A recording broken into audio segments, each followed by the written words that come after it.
The Silent Hill 2 remake is the scariest game I've ever played. Oh, get it off, get it off, get it off, get it off, get it off! Get back here. Ah! No! Oh my god, how do they keep getting up? Why won't you just die?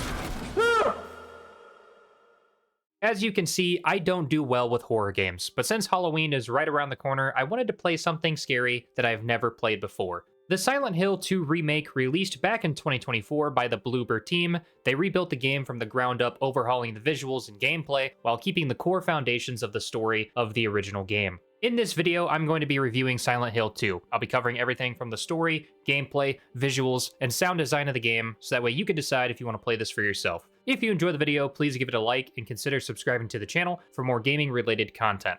The story of Silent Hill 2 is unlike any other horror game I've ever played. It's not about intense action or jump scares left and right. It's a true psychological horror. The original game came out back in 2001, so a lot of people already know how this story unfolds, but I'm going to give a spoiler-free summary for people who have never played this game or just want to experience it for themselves. Silent Hill 2 revolves around the character James Sunderland. He received a letter from his wife Mary telling him to meet her in Silent Hill, but James reveals that Mary died 3 years ago of a disease, but the letter gave him hope and pushes him to find her anyway. After James goes further into Silent Hill, it transforms into a nightmarish version of the town where he encounters manifestations of his own guilt and repressed trauma. Throughout the story, the town will change based on James's mental state, making it a physical reflection of James's mind. There are other people in the town with their own personal trauma that the town is making them relive. And at some point, you meet a hotter and sexier version of your wife who's trying to get all hot and bothered at every waking moment. But the main plot is James's journey to confront the truth behind Mary's death and his role in it. What makes this game unique is that your actions can actually impact the ending of the game. Looking at different items in your inventory, interacting with certain characters, and making key decisions toward the end of the game can change the game's ending. This remake has 8 different endings across New Game and New Game Plus. I don't want to dive too deep into the story to avoid spoilers, but all I'll say is that this game's story is incredible. It felt very immersive, and I felt very on edge the entire time I was playing. The world constantly changes to reflect James's mental state as the story unfolds, making it a true psychological horror. Now, to be completely transparent, I already knew the ending of the game before playing it. I mean, the game's been out for almost 25 years. But that didn't affect my experience playing the game. The moment-to-moment gameplay and the way that the story unfolded actually made me forget at times that I knew the ending. And that's why this game has become one of my favorite horror games that I've ever played.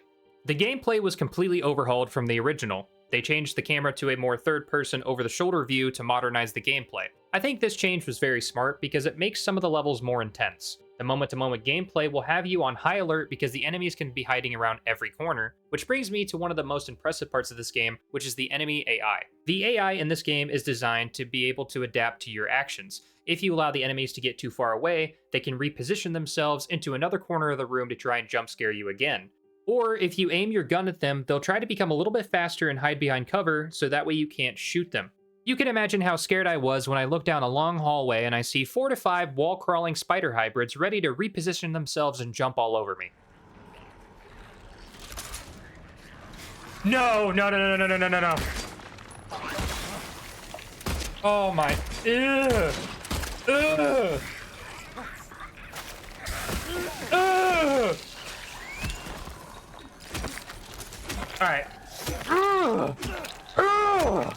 Yeah, I didn't handle that very well. It's actually insane how good the enemy AI has evolved in games. I just got done reviewing Arc Raiders, and the AI was the most impressive part of that game as well. But I think it's a good time to talk about how you can actually handle these enemies. The game's combat is pretty simple. You get a melee weapon and 3 guns that'll unlock throughout the game. Resources are limited, so you're going to have to choose when and where to use your guns if you have to conserve ammo, or you'll have to run away because you're low on healing items and you can't fight every enemy in a room. You can loot ammo and health items by opening up cabinets and drawers throughout the game, and these resources become more limited based on your game's difficulty. And speaking of difficulty, just like another horror franchise that I love, there are puzzles embedded in the game's story that can be easier or harder based on separate difficulty options. And yes, I picked the easy mode for both of them, because I'm a little bit.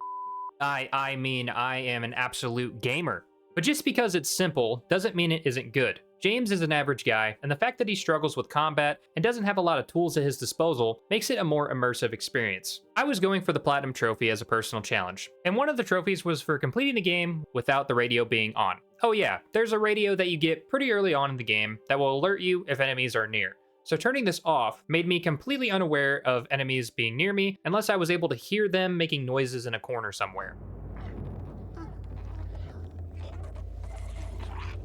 What the fuck? What the fuck are you?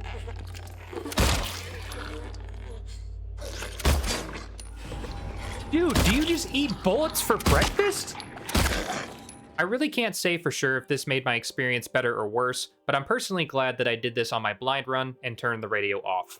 Because the visuals and sound designs of this game is some of the best I've ever seen in a horror game. One of the reasons that I like this game so much is because it is not filled with jump scares and relies more on building suspense that doesn't always lead somewhere. There are multiple long hallways and staircases that are simply there just to build suspense before entering a new area. Or the hallways have enemies in there that are going to jump out of nowhere, but it never becomes predictable. This game visually is very dark and relies more on your flashlight to find your way around the game. This naturally makes the game scarier because you have limited visibility, but the lighting changes so much throughout the game that I never really got used to this. And because this game is a psychological horror game, the environments actually change based on James's mental state. You can see this by walls cracking and falling down, representing the repressed memories in his mind coming to light. And these little details are what makes this game so great. And this persists into the sound design, which is another big component on why this game is so immersive. There are multiple moments I felt safe walking down a hallway, and then a random noise would suddenly make me feel uneasy. Hearing an enemy crawling around on a wall, or Pyramid Head dragging his sword behind me as he's closing in, every single sound adds immersion to the game.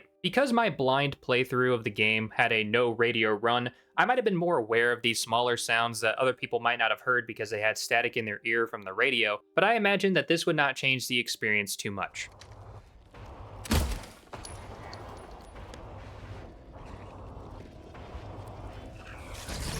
Oh! Alright, yep, this is where the playthrough ends. I'm done. Don't you fucking go back out there. Ugh. So disgusting. Overall, the Silent Hill 2 Remake is the scariest game that I've ever played and has become one of my favorite horror games. The story is a true psychological horror that influences the environment and gameplay as the story progresses. The gameplay was modernized while keeping the core foundations of the original, and the visual and sound design created one of the most immersive gaming experiences that I've ever played. If you haven't played this game, I would highly recommend it, and I give it a 9 out of 10. If you enjoyed the video, please give it a like and consider subscribing to the channel for more gaming-related content. Comment down below what you think of Silent Hill and what horror game I should play next. Thank you all for watching, and I'll see you in the next one. Peace!